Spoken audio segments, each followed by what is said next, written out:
Achtbare lid, Mulder.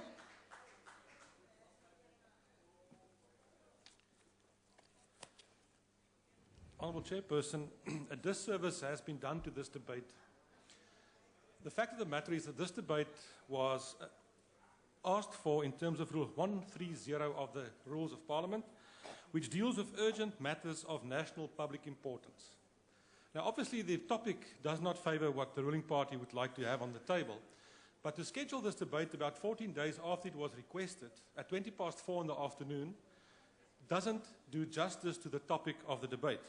Because 2 weeks ago, this was very relevant and very topical. The Honourable Kalaku, on behalf of the ANC, started off the debate by making the following statement. He says the ANC has always championed the independence of the prosecuting authority. That's untrue. That's a lie. It's not true. And I can prove it to you. Why? I can prove it to you. You know, on the 4th of November, about 3 weeks ago, we had a discussion in the Justice Committee.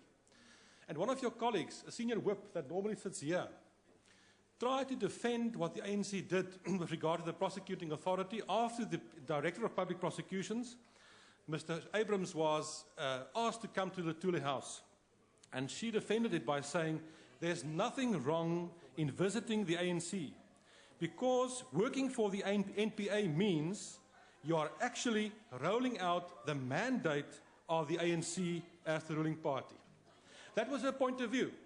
By working for the NPA, you are supposed to roll out the mandate of the ruling party. That member comes around and says they respect the independence of the prosecuting authority. We all know that is not true.